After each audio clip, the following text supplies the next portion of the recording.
membuka pintu ya, membuka pintu untuk memang duduk sama-sama berdamai. Ini kan seperti yang tempo hari pernah saya katakan, kalau saja Ibu Desire meminta maaf dan mau duduk sama-sama untuk berdamai, Pak Hotma welcome gitu ya. Tapi tidak ada cerita yang dikatakan Pak Hotman Paris kemarin, ya Hotman Paris kemarin saya baca di itunya ya, seolah-olah Pak Hotma ini berkali-kali meminta maaf kepada Desire. Itu nggak benar. Pak Hotma ini seorang laki-laki yang tangguh, ya, seorang laki-laki yang berwibawa dan punya segalanya. Jadi kalau dia meminta maaf seolah mengemis cinta ataupun bertekuk lutut, itu tidak benar. Jadi di sini Hotman Paris hanya bikin gaduh, ya, mau dibikin lagi ini digoreng-goreng.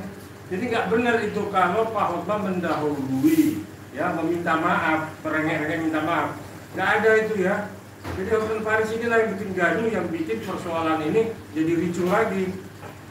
Ya, yang sebenarnya itu adalah Pak Hotma membuka hati ketika Bu Desire WA atau menelepon Pak Hotma, ya, entah WA duluan atau WA dulu atau telepon duluan, kita nggak tahu ya. Tapi dimulailah dari rencana Pak Oto, ya, Pak Oto untuk memediasi ini tanpa Hotman Paris. Nah, itulah Bu Desire menghubungi Pak Hotma dan Pak Hotma membuka hati. Artinya ini kan statusnya masih istrinya Pak Hotma, ya, 22 tahun bukan hal yang singkat, ya. Nah, tetapi kan kemarin kita dengar Pak Hotman Paris kok dibilang Pak Hotma berkali-kali minta maaf. Nggak bener itu. Ini kan pengacaranya bikin gaduh aja. Itu yang saya sesalkan ucapan dari Hotman Paris, ya. Hotman Paris, emang dia apa? Emang dia malaikat? Janganlah menjas orang seperti itu. Hati orang siapa yang tahu, ya. Ini kan kita manusia, ini kan semua berbunga-bunga. Tidak semua didasarkan harta, ngomong kekayaan, ngomong ruko, kumpulin perempuan-perempuan di kiri kanan. Siapa? Kita lawyer, ya, punya privacy dan punya harga diri, ya. Tidak semua diumbar, dileler-leler seperti Hotman Paris, ya. Kita tunjukkan bahwa profesi pengacara itu adalah profesi yang mulia, ya. Tidak ngomong nggak pakai aturan, ngomong asal kayak pedagang obat. Nah, itulah yang tadi saya sampaikan, kalau Pak Hotma Sitompul sebagai klien kami, kebetulan Pak Partahi nggak bisa hadir, ya, sama Pak Pengusultan, ya, makanya saya diminta untuk mewakili dulu, ya. Nah, makanya ketika Pak Hotma membuka pintu untuk berdamai, ya, kita saling bersambut gitu. Artinya Bu Desire pun welcome untuk juga berdamai. Jadi jangan dicari siapa yang minta maaf duluan, Bu Desire apa Pak Hotma, jangan. Itu namanya mencari persoalan, itu namanya memperkeruh, mencari-cari persoalan baru gitu. Udah, kita dukung Pak Hotma, Bu Desire melalui Pak Oto Hasibuan, kita selesaikan. Kan enak udah. Ya kan memang ini kan mesti ditengahin dong, artinya mesti ada orang pihak ketiga.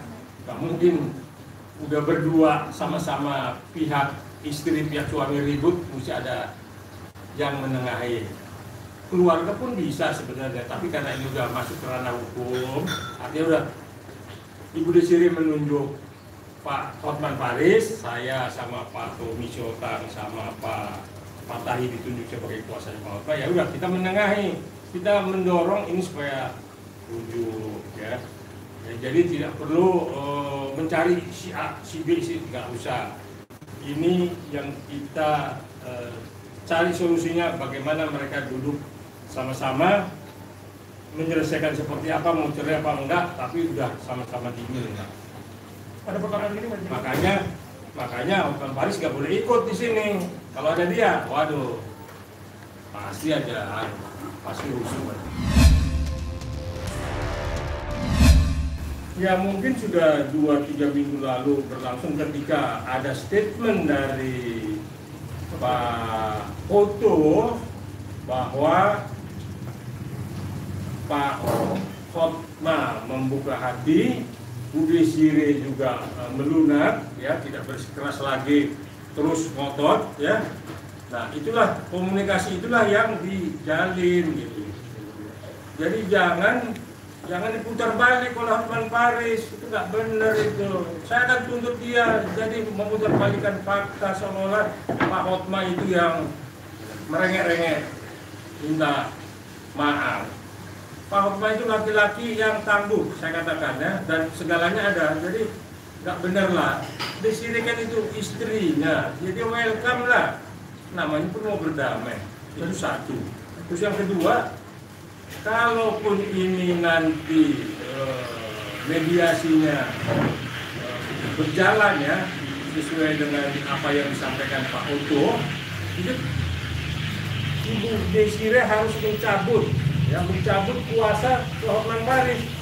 Jadi nggak ada Hotman Paris di situ duduk di orang mau bercerai itu 3 hari sesudah surat kuasa masuk, ya, itu didaftarkan di pengadilan, ya. Apa kuasanya apa? Kan untuk supaya mewakili kepentingan Ibu Desire, ya, menunjuk Pak Hotman Paris untuk ini ke pengadilan mengurus gugat cerai.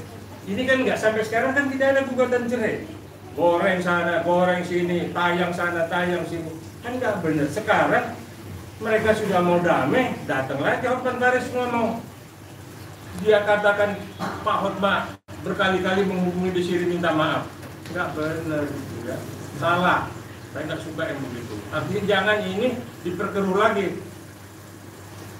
Mesti ada rasa, ya, menyayangi, kasihan Ibu Desire yang jadi korban seperti ini, ya.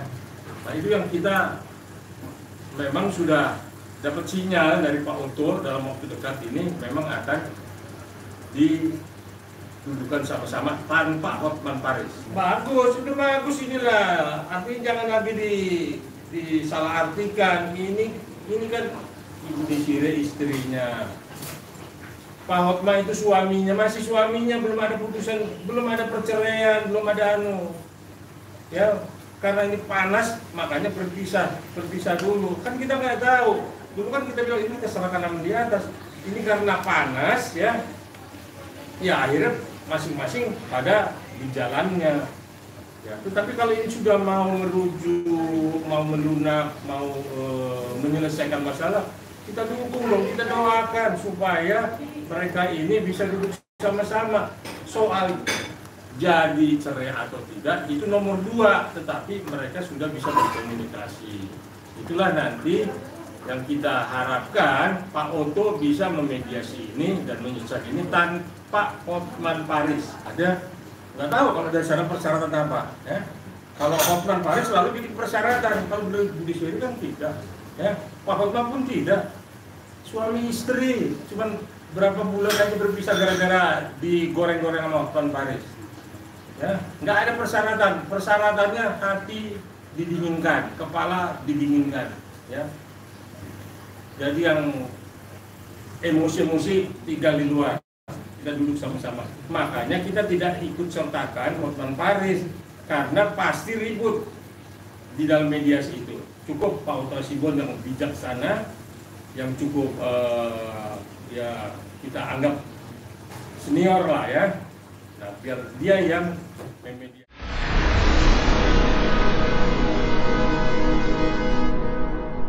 Jadi jangan lupa untuk subscribe Cumi Cumi. Ditekan ya tombol lonceng merahnya.